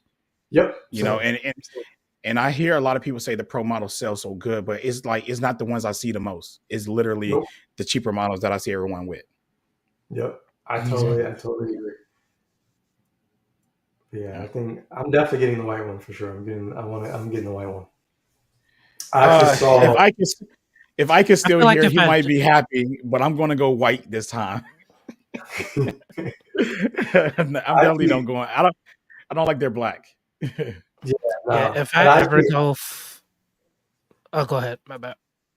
no, I was just gonna say before we got on this call, before we got on this, I actually Mhm. saw actual I'm not gonna say who sent it to me, but I actually saw real marketing material for the Pixel Fold Mhm. Mhm. in the white color because those pictures that were for the marketing material for the black, I saw the white one, not the renders, like legit, like what's good, what we're gonna see on Google I/O. It looks so good, like the stainless steel around the device. Mhm. It looks like iPhone 10. That's what it looks like on the sides. Oh wow. Mm. Yeah. Hmm. Hmm. I do. The only thing Yeah. I want them to change on the Pixel is really like the hardware. I know a lot of and that goes for the chip, but the chip is always going to get upgraded, so I'm not even going to bring that up. But like the way the Samsung phone feels compared to my Pixel, it just feels like a way more premium device, and I love that feeling in the hand. And at the same time, I do like the Pixel feel too as well because it feels lighter, it feels easier to carry and hold and stuff. And Mhm. I realized that when I was using my Pixel watch for so long, this little teeny watch right here on my wrist, because it is teeny, I didn't realize how light it was on my wrist and like how is it doesn't feel like it's there, especially with the Yeah. bands that I'm using. It felt like it's not even there. So I started using my Galaxy S23 Ultra as my main device so I can do my review on it, and I started using the Galaxy Watch with it. Man, that Galaxy Watch felt so bulky, heavy. I felt it holding down my wrist and everything like that. And it's crazy because I've been using that watch and Galaxy watches for like forever because there never was a Pixel watch. And all of a sudden, like it's heavy to me. And I just don't like it. I don't like heavy watches anymore all Yeah. of a sudden. And it's Yeah. really because what the Pixel watch and to be honest with you, it's not just the Pixel watch because my Tick watch is actually light too. That is a light watch Mm. as well. I think it's like plastic, right? Isn't that what plastic, Galen? I think the Tick watch Uh, or something like the that. Tick Watch is It's like it's a lot of plastic. I think yeah, it's a like lot of the plastic. perimeter of it is like the uh, perimeter of it is like stainless steel or whatever, but most of like the body mostly is plastic. plastic. Yeah. Yeah, because it's pretty. It's a pretty light watch as well. It's not really that heavy. It's a big watch, but it's Yeah, not right, right, heavy. right, right. Right. Yeah. Like the So that's Amaze that kind I of like. have on right now is also Mhm, that way. Like it looks huge, but it's mhm. really light compared to the Samsung watch because they put like all titanium, stainless steel, like all expensive metals and material into it. And while other companies kind of put plastic in it to cheap out a little bit. Yeah, yeah, Uh, yeah, yeah. It does feel cheap though compared to, but it don't look cheap. Yeah, for sure, for sure, for sure. Okay. So both of you are picking up the foldable. And I think it's about time to get to that last blue sky code. So you can shoot me a DM, Michael. This is our blue sky break. Gotta stop They've been talking waiting for tech that. for a few seconds. Right, they've been waiting on that. It's every I'm gonna go ahead man and for try to. himself. Yeah, I'm gonna You go ahead and guys try to better get it have myself. your Here I go. you guys better have your browser open because I just it'll sent be a it. quick one. Okay, cool. Cool. Okay. Blue sky, green sign. I don't know what I was saying. Oh Last man, one. oh man. Yeah, Yeah, here we it's go. going up. It's in. So you guys better have Got another it. browser I open, copy got it. and No, I'm paste just it. playing. I'm just playing. I'm just playing. I was about to say, dang, that was fast. You gotta put I in know, like a right? username, all I kind of stuff. well, it comes up in the chat over here. I can get it before they get it. I don't even see the chat. Yeah, hold Yeah, I on. don't either. I don't see it on Oh my crap. end. Yeah, it's Nope, broken it's today. not. Yeah, it is broken. Yeah, Dang. check your Sure Telegram, is. Dalevon. Oh, okay. Oh, you're right. I see Well, it. Yusuf got it. Yusuf is in France. Yeah. And no telling what time it is there. Yusuf nice. got it. It looks like. So Look congratulations up. if you got it, Yusuf. Congrats. Okay, so yeah, appreciate everyone for showing up. We're gonna go through one more topic and then we'll wrap this up. Tensor 3, Google's latest mobile processor. What are you guys looking forward to with Tensor 3? What are your expectations? AI in That's a good one. visual output. So the way that which just how AI renders video would be a lot better. I would love that for sure. I think what else was it? I had another one. Oh yeah, cinematography mode. That's what it was. I think they're gonna try to do a better job with how that's rendered by the cutouts, especially since the Pixel 8 is supposed to have a LiDAR sensor. Yes. I think that's gonna play. Gosh, man. I think that's gonna play a big It's gonna be factor with huge. that. Yeah, honestly, if I'm gonna make a claim that cinematography mode with the LiDAR and the AR is gonna actually be better than the iPhone 14 Pro. Yeah. And look, man, Whoa. I'm in agreement I could see that. with you because I think that Google has one of the best, not the best, but like one of the best portrait modes or cutouts using AI technology by itself. Using AI, exactly. By itself, right? Now, That's if they what mix that with the proper hardware, like everyone else, now imagine what they would do. And that's all That's I exactly my point. That's when Google first released cinematography mode on their Pixels. That's immediately what I thought. I was like, if they can make photos this good since what 2017, they could definitely make these cutouts like perfect for video. If they've been perfecting it this well for photos, they could definitely do it for video. That's been my thoughts. They're a little behind. I think Samsung currently has the best cinematic video, but yeah, if they could do it for photos, they could definitely do it for video. That's my thought. And the best cutout, but that's only because Google has been 100% relying on that freaking AI for everything. You know, you got to remember, like the iPhone and the Galaxy phone have depth sensors to measure before they take. You know, think about it. The Pixel is the only phone that you can stand in anywhere you want and take a portrait mode shot, while the iPhone and the Galaxy, you got to be a certain distance because it needs that area to measure with the sensor and everything like that to be able to do it. So if Google added that, which I think they're adding this year, which got me really excited about their new phones, that they may top everyone in portraits again. Maybe we don't know. Yeah. You know, but if that is what it is, because we don't know what it is, we just know they're adding something else. But the rumors are pointing at it being a depth sensor or something like that. So we just got to cross our fingers and hope it is, because I think that's the only thing that's really lacking right now, because I got to give it to Samsung right now this year. They're killing it. Like they are. Yeah. I really enjoy theirs. So, and I definitely want Google to, you know, it's the phone I like the most. I want the phone that I like to improve like these other phones improving. You know what I mean? Yeah. My Another one, this isn't really a Google thing, it's like more of an Exynos type thing. Network connectivity and like battery life, I really hope that's something that they improve. Because I had a lot of when I had the Pixel 6 Pro, built the first generation of Tensor. There were a lot of issues just like with network connectivity, just based on that older like Exynos modem. I had a lot of issues with that, mainly battery life. So yeah, that's my hope for the next generation of Tensor. I really hope they improve connectivity and efficiency with network connectivity. Yeah, and I think because I think they talked about it in one of their podcasts. There's gonna be something within the calling app that they're gonna add. I forgot what it was. Mhm. I forgot what it was. It was something along the lines of like being able to like You talking about I clear can't call? remember what it was. Say it again. Clear call? No, because that's available now. It was something that's like if someone's talking to you over the phone, you could respond back. Not texting. I forgot what it was. It's killing me now. Oh yeah. Let me see if I can find it real quick. Let me see if I can find it real quick. Okay. No problem, Um, no problem, bro. but with that being said, Galen, I personally haven't had any issues with signal with any of my Pixels since the 6 at all whatsoever, or the 7 Mhm. series. And I know, but I'm not gonna act like it's not an issue, right? Because other people experiences are different, and people do share theirs just like I share mine.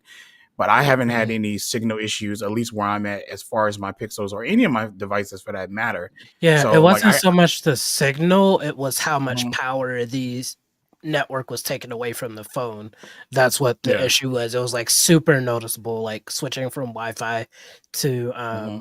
5G or whatever significantly killed my battery on my 6 Gotcha. Pro. And I've seen a lot of other people like say the same thing. It just wasn't the same with Snapdragon efficiency. So um Yeah, yeah. I heard it from a lot of people as well as battery life too as well because and I don't really touch on battery life too much because it's very subjective with people because Yeah, everyone for uses sure. their phone different.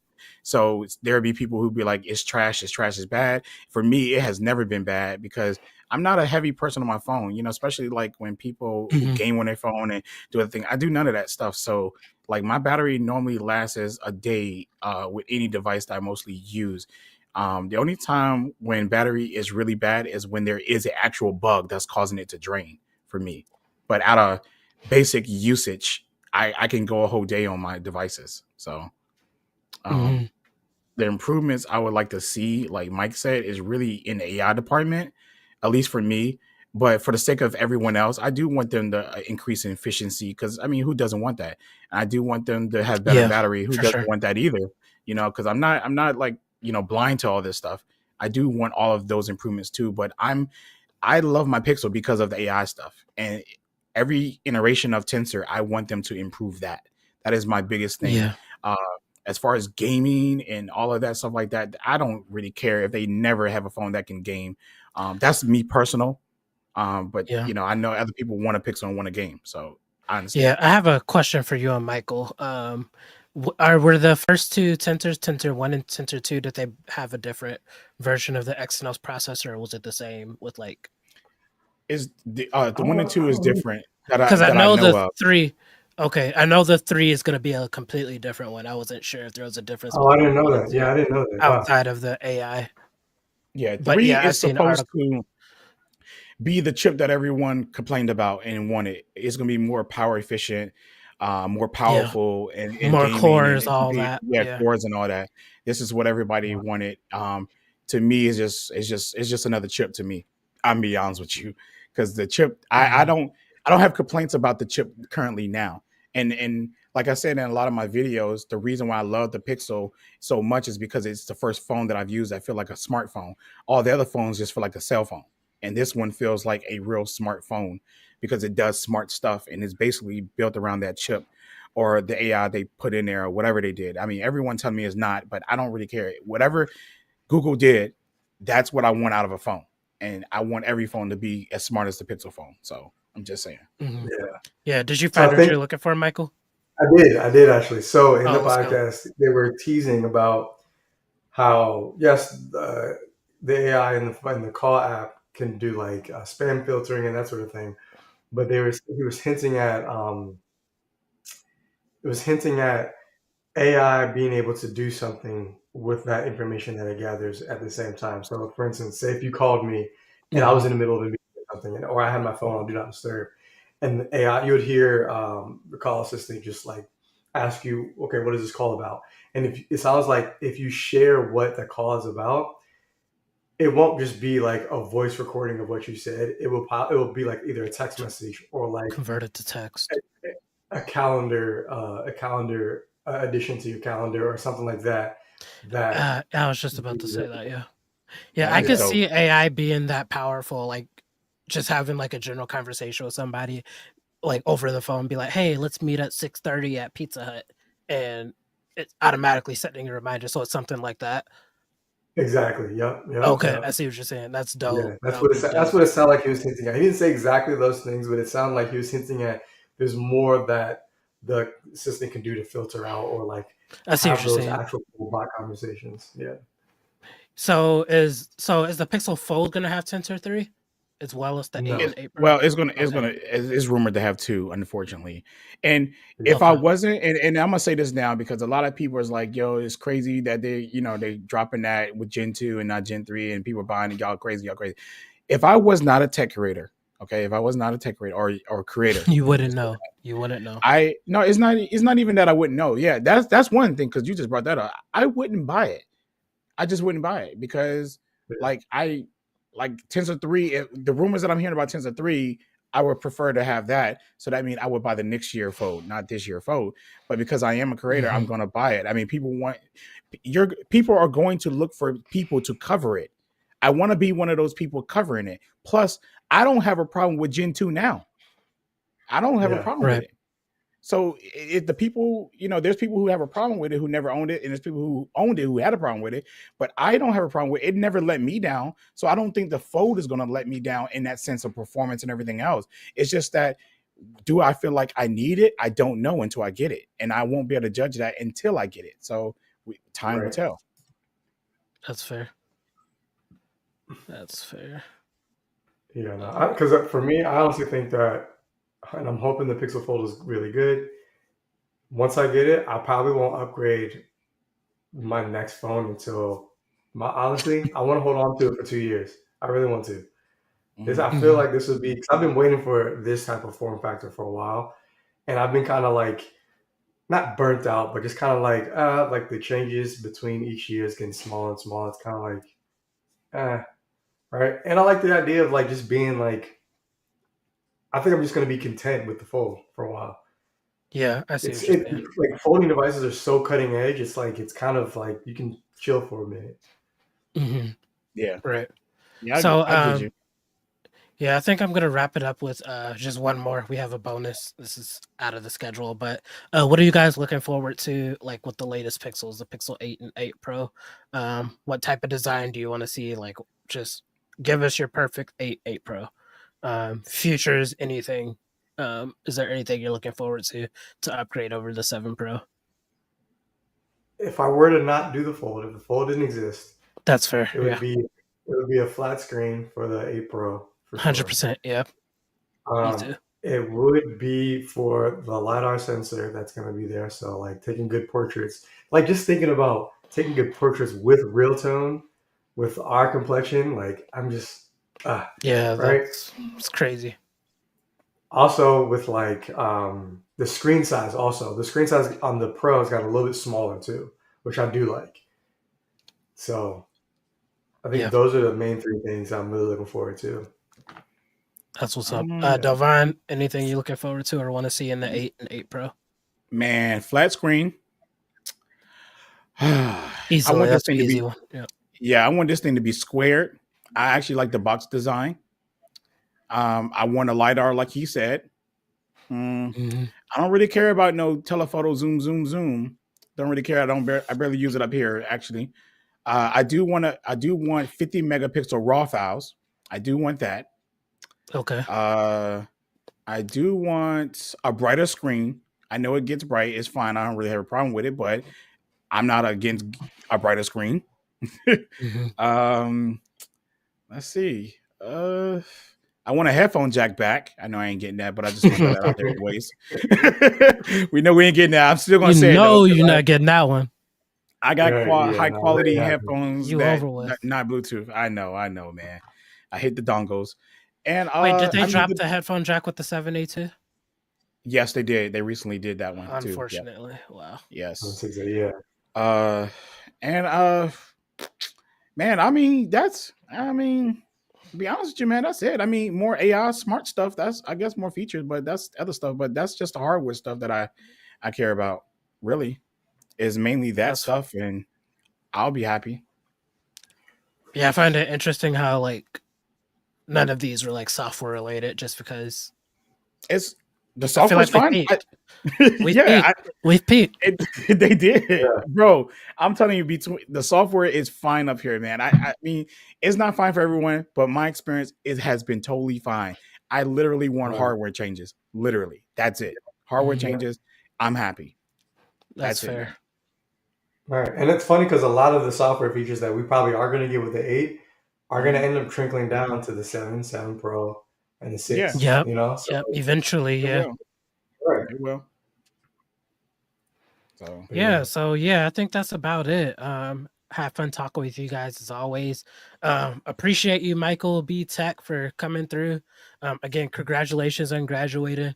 I hope you get your dream job soon. Any company that gets you will be extremely lucky to have you. Let's hope it's Google.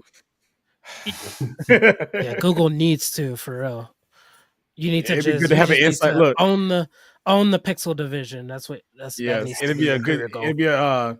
be nice to have an inside man, so we can be like, hey man, can you talk to them about adding this feature? Can you add the headphone jack back real quick? You know what I'm saying? Hey, can you put that buzz in the ear?